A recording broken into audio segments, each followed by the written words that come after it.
Disposable आई। बहुत पहले लोगों ने, शायद आप लोगों ने, मैंने वो एरा हालांकि देखा है कि जब बॉटल्स में ब्लड एकत्रित करते थे। अब दुनिया के किसी भी कंट्री में ब्लड जो है वो बॉटल में कलेक्ट नहीं होता है, डिस्पोजेबल बैग होते हैं और उसमें एक सील्ड नीडल होती है। मतलब अगर हमने बैग एक बार खोल लिया और नीडल आपको लगा दी तो we can not at any cost, जैसे आप सुनते हैं ना कि कचरे में से वो नीडल बेच के ले जाते हैं और सिरेंज उबाल के रख देते हैं और फिर ब्लड देते हैं। ब्लड बैंक एक ऐसी टेक्नोलॉजी से बनाया कि वो रियूज हो ही नहीं सकता। एक अच्छा, फिर हम उसके बाद उसकी वहाँ से काट देते हैं, वो सील्ड, उसको सोल्डरिंग वोल्डरिंग कुछ भी नहीं कर सकता है। So all the time in a blood donation we are using a fresh blood bag, और कभी भी उससे एड्स होने का तो खतरा किसी भी हालत में नहीं होता है, क्योंकि वो नीडल कभी दूसरी बार यूज हो ही नहीं सकती है। टेक्निकली ऐसा बना दिया है कि हिंदुस्तान, चाइना या कोई भी चाहे उसको रीयूज नहीं कर सकता। नेक्स्ट, कोई अच्छा खाना या उसकी कोई ज़रूरत नहीं है, बड़े इजीली ब्लड डोनेट किया जा सकता है, किसी भी तरह से घी, मक्खन या दूध खाने की जरूरत नहीं। नेक्स्ट, रक्त के गुण मरीज में पहुंच जाते हैं, बिल्कुल ऐसा नहीं होता है। अगर ऐसा होता तो जिसका अच्छा खून है वो हम निकाल के रख लेते और खुद ही ले लेते सबसे पहले, किसी दूसरे को देने की जगह। So we can not transmit the character in the from the blood. और अगर ऐसा हो जाए तो हम भी मशीन लगा लेते, जो खराब कैरेक्टर है सेंट्रल यूज करके बाहर निकाल देते, सबको बढ़िया बना देते। So this is not like in blood donation. कई बार आप लोगों को, बहुत सारे लोगों के एक्सक्यूज रहते हैं, अभी तक तो मुझे पता ही नहीं था, किसी ने मेरे को कहा ही नहीं, कभी किसी ने बुलाया ही नहीं। पर जब किसी रिश्तेदार को या किसी को पता चलता है, या हम देखते हैं लोग बोलते हैं हमारा तो एक ब्लड ग्रुप ही नहीं है, हम नहीं दे सकते, हमें कमजोरी, बहुत सारी भ्रांतियाँ इस ब्लड डोनेशन के उसमें है, आप लोग भी देने। पर धीरे धीरे लोग समझदार हो रहे हैं, लोगों को पता चल रहा है, मीडिया ने इतना अवेयर कर दिया है, और यंग जनरेशन अब बहुत ज़्यादा फॉरवर्ड आती है ब्लड डोनेशन करने। Next please. हमेशा ये देखा जाता है कि हम लोग उसकी पूरी तरह से जांच करते हैं, उसके बाद ही ब्लड लेते हैं। अगर हमें लगता है कि वाकई ये इसको कोई ऐसी बीमारी है, अब एक बात देखें तो हर एक में डायबिटीज़, ब्लड प्रेशर, हाइपरटेंशन या हेडेक, ये सब माइनर थिंग्स हैं जिनके लिए ब्लड डोनेशन से नहीं रुका। अगर आपका ब्लड प्रेशर कंट्रोल है तो आप डोनेट कर सकते हैं। थायराइड में आप अगर थायराइड, हाइपोथायराइड है और कंट्रोल TSH तो दे सकते हैं। आपका शुगर अगर कंट्रोल्ड है और नॉन इंसुलिन पे है तो भी ब्लड डोनेशन किया जा सकता है। नेक्स्ट,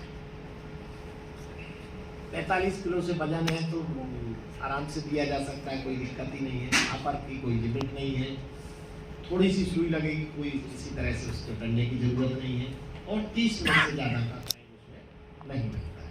नेक्स्ट, ये आपने डिस्ट्रिक्ट में भी देखा होगा, अलीराजपुर, धार, झाबुआ, यहाँ भी आपको एक ब्लड मोबाइल वैन दी गई है, रीटी वैन जिसको बोलते हैं, जिसमें 2 काउच है, पूरी तरह से एयर कंडीशन बस है।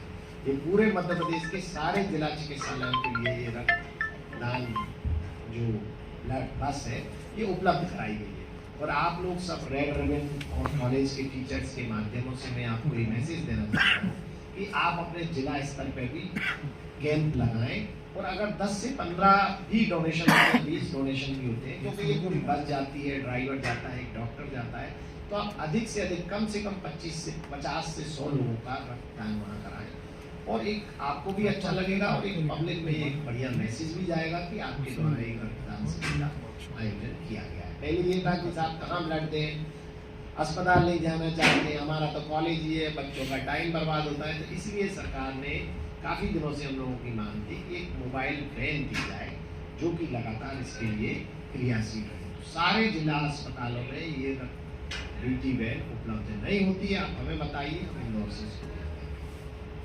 नेक्स्ट, ये हमारे यहाँ दूसरी ब्लड मोबाइल वैन है, ये काफ़ी बड़ी है, कई जगह ये नहीं जा पाती, इसमें 4 काउच है और ये करीब 15 साल पुरानी हो चुकी है, पर फिर भी हमने इसको ऐसा रखा है कि आप देखेंगे तो आपको भी आश्चर्य।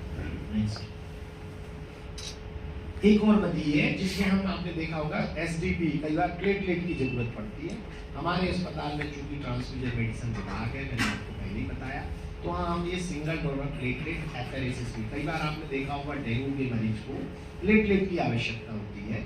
वो प्लेटलेट भी हम ब्लड से ही कलेक्ट करते हैं, और प्लेटलेट की जो सेल्फ लाइफ है वो 5 से 6 दिन होती है, तो हम उसको बहुत ज़्यादा स्टोर करके नहीं रख सकते। पर ये जो मशीन है, अच्छा, 1 यूनिट प्लेटलेट देने से भी फायदा नहीं होता, कम से कम 4 से 10 यूनिट प्लेटलेट देना होती है जब प्लेटलेट की कमी होती है। तो ये हमारे पास स्पेशल मशीन है जिसको हम एफेरेसिस मशीन बोलते हैं, जिसमें ब्लड भी बाहर नहीं आता है।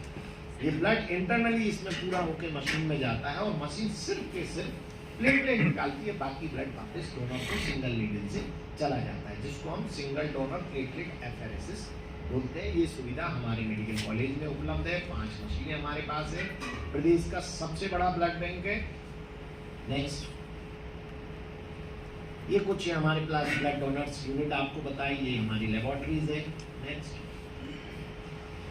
ये हमारे यहाँ एक और सुविधा है, और जिले में भी ये सब होने वाली, जो रक्त की यूनिट हम आपसे कलेक्ट करते हैं, इसके हम 3 पार्ट बनाते हैं। आप देखोगे जो बैग ब्लड डोनेशन का, उसमें 3 छोटे छोटे से बैग और अटैच होते हैं।